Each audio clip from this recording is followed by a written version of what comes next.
Say hello to the new Sony Xperia XZs. It may look like an Xperia XZ, feel like an Xperia XZ, and in many ways it shares the same hardware as the XZ.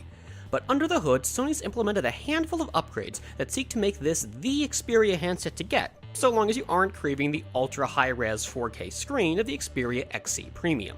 But if 1080p is more your speed, the 5.2-inch XZs has what you need.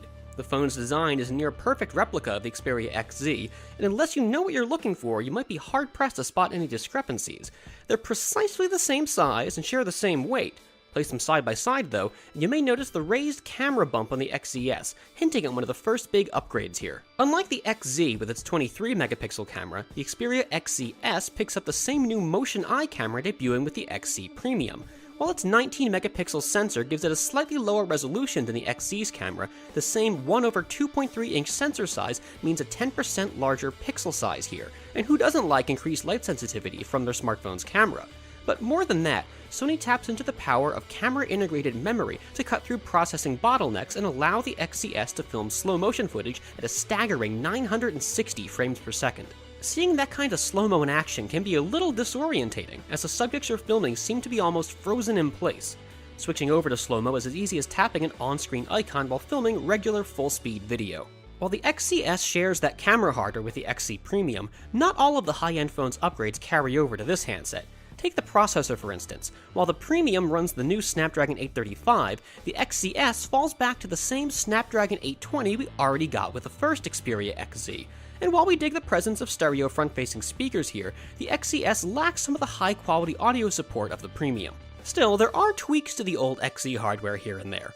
While that phone landed with 3GB of RAM, the XZs bumps that figure up to 4GB. Storage options remain at 32GB and 64GB, constrained to the single and dual SIM editions of the phone respectively. MicroSD expansion is available for both. Color options are ice blue, warm silver, and black, not too far removed from the XZ's forest blue, platinum, and mineral black.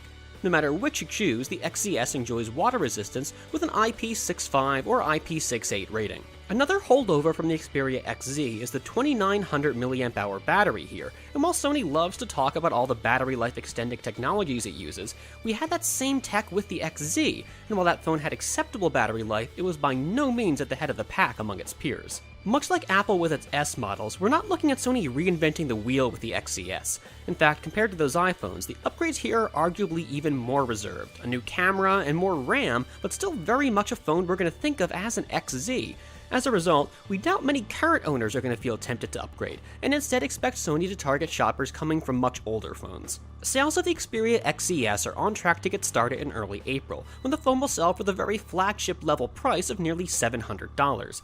Considering the new crop of flashier handsets arriving this spring from other manufacturers, to say nothing of the Xperia XZ Premium, that could be a tough sell, and we're curious to see if Sony's got the marketing muscle to make the XZs shine. I'm Stephen Shank with PhoneArena. Thanks for watching, and don't forget to subscribe to catch all of our Mobile World Congress 2017 coverage.